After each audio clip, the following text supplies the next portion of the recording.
नमस्कार। आज 16 मार्च 2026 है। एक ऐसा दिन जब पेरिस में बंद दरवाज़ों के पीछे लिए जा रहे फैसलों का असर सीधा भारत की सड़कों पर महसूस किया जा रहा है। आज हम यही समझेंगे कि कैसे ग्लोबल शतरंज की ये बड़ी-बड़ी चालें हमारी रोज़मर्रा की ज़िंदगी को प्रभावित कर रही हैं। तो आज का बड़ा सवाल यही है कि आखिर एजेंडा तय कौन कर रहा है। क्या वो बड़ी बड़ी महाशक्तियां हैं जो ट्रेड पर सौदेबाजी कर रही हैं, या फिर वो आम लोग हैं जो जमीन पर रहकर असल बदलाव ला रहे हैं। आइए देखते हैं कि ये दो अलग अलग दुनियाएं आपस में कैसे जुड़ी हैं। चलिए हमारी पहली कहानी के लिए चलते हैं पेरिस।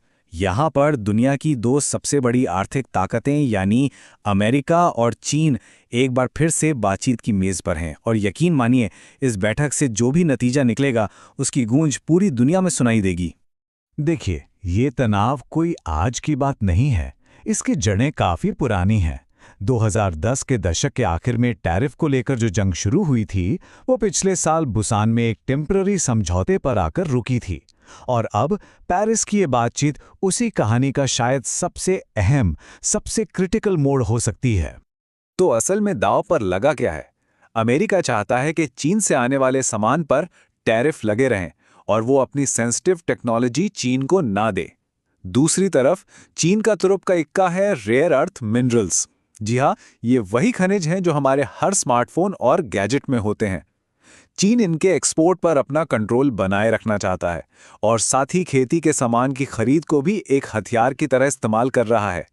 तो ये एक बहुत ही कॉम्प्लेक्स इकोनॉमिक चेस का गेम चल रहा है। तो इसका हम सब पर क्या असर पड़ेगा? जरा सोचिए। क्या हमारे गैजेट्स और गाड़ियां और महंगी होने वाली हैं? क्या शेयर बाजार में एक बड़ा तूफान आने वाला है?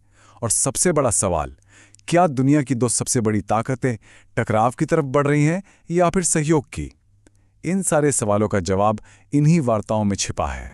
एक तरफ ये आर्थिक खिंचतान चल रही है, तो वहीं दूसरी तरफ दुनिया एक और बड़े संकट से भी जूझ रही है, और वो है एनर्जी का संकट।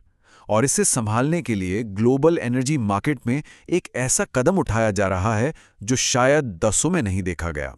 40 करोड़, ये सिर्फ एक नंबर नहीं है। ये 40 करोड़ बैरल कच्चा तेल है जिसे दुनिया भर के देश अपने इमरजेंसी खजानों से निकालकर बाजार में डाल रहे हैं। ये एक बहुत बहुत बड़ा कदम है।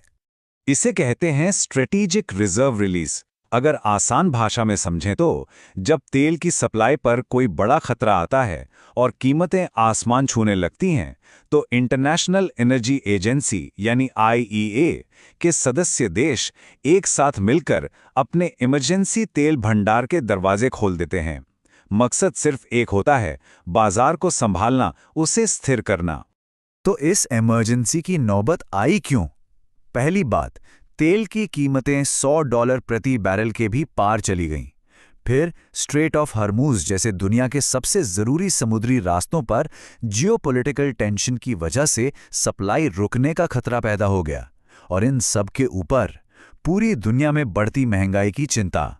ये सब मिलकर एक बहुत ही विस्फोटक सिचुएशन बना रहे थे। आईईए के हेड फातेह बिरोल ने खुद कहा, वैश्विक तेल बाजारों में स्थिरता लाने के लिए जरूरी सप्लाई रूट्स को फिर से खोलना ही होगा। सीधे सीधे कहें तो दुनिया की अर्थव्यवस्था का इंजन ठप पड़ने का खतरा था, और ये उसी इंजन को बचाने की एक बहुत बड़ी कोशिश है। अब इन ग्लोबल तूफानों के बीच भारत कहाँ खड़ा है? एक ऐसी अर्थव्यवस्था जो दुनिया में सबसे तेजी से आगे बढ़ रही है, वो इन झटकों का सामना आखिर कर कैसे रही है? लगभग 85%। ये आंकड़ा आपको चौंका सकता है। भारत अपनी जरूरत का करीब 85% कच्चा तेल बाहर से खरीदता है, यानी इंपोर्ट करता है। इसका सीधा सा मतलब है कि जब भी दुनिया में तेल महंगा होता है तो उसका सीधा असर हमारी अर्थव्यवस्था और हमारी जेब पर पड़ता है। और ये असर हमें हर तरफ दिखता है। पेट्रोल पंप पर बढ़ती कीमतों से लेकर देश के व्यापार घाटे तक, यहाँ तक कि सरकार जो बजट बनाती है उस पर भी इसका सीधा असर पड़ता है। सब कुछ तेल की इन ग्लोबल कीमतों के उतार चढ़ाव से जुड़ा हुआ है। तो यहाँ सबसे जरूरी बात समझने वाली ये है कि पेरिस और हॉर्मुज में जो कुछ भी हो रहा है उसका सीधा कनेक्शन भारत के हर घर से है। ग्लोबल पॉलिटिक्स अब कोई दूर की किताबी बात नहीं रही, ये हमारी असलियत बन चुकी है।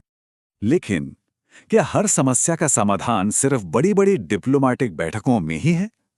इन ग्लोबल हेडलाइन से बहुत दूर भारत के राजस्थान में एक बिल्कुल अलग तरह की कहानी लिखी जा रही है। एक ऐसी कहानी जो ऊपर से नहीं बल्कि जमीन से, लोगों के बीच से शुरू होती है। राजस्थान सरकार ने पूरे राज्य में एक बड़ा स्वच्छता अभियान शुरू किया है। लेकिन रुकिए, ये सिर्फ झाड़ू लगाने की बात नहीं है। ये एक कोशिश है पब्लिक सैनिटेशन ड्राइव्स, जागरूकता अभियान और यहाँ तक कि स्ट्रीट वेंडर्स की मदद के जरिए एक कम्युनिटी की भावना को फिर से जगाने की। 2.5 करोड़, ये कोई सरकारी आंकड़ा नहीं है। ये उन लोगों की अंदाजन संख्या है जिन्होंने खुद आगे आकर पर्यावरण और पानी बचाने के प्रोग्राम्स में हिस्सा लिया है। ये दिखाता है कि जमीनी स्तर पर बदलाव की एक कितनी बड़ी लहर चल रही है।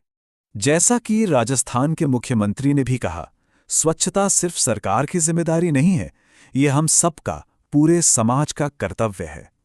और वो 2.5 करोड़ लोग इसी बात का जीता जागता सबूत हैं। और ये सिर्फ एक अकेला अभियान नहीं है, बल्कि एक बड़ी डेवलपमेंट स्ट्रैटेजी का हिस्सा है। एक तरफ सफाई अभियान है, तो दूसरी तरफ वंदे गंगा जल मिशन जैसे एनवायरमेंटल प्रोग्राम्स हैं, और साथ ही जरूरी सरकारी पदों को भरने के लिए इंजीनियरिंग की भर्तियां भी चल रही हैं। मतलब एक पूरा होलिस्टिक अप्रोच अपनाया जा रहा है। और ये चीज़ हमें एक बहुत ज़रूरी बात सिखाती है कि भले ही ग्लोबल लेवल पर कितनी भी उथल-पुथल क्यों ना हो, लोकल लेवल पर अपनी क्षमता बनाना, अपनी कम्युनिटी को मजबूत करना मुमकिन है। ये ग्लोबल दबाव के सामने एक लोकल सॉल्यूशन का बेहतरीन उदाहरण है। तो आखिर में हम फिर से उसी सवाल पर आते हैं, हमारी दुनिया को असल में चला कौन रहा है? पेरिस के आलीशान बोर्डरूम में बैठे ताकतवर लोग या फिर राजस्थान की गलियों में बदलाव ला रहे आम नागरिक? शायद असली जवाब इन दोनों के बीच में कहीं है। शायद यही ग्लोबल पावर और लोकल एक्शन की जुगलबंदी है जो हमारे आने वाले कल की कहानी लिखेगी।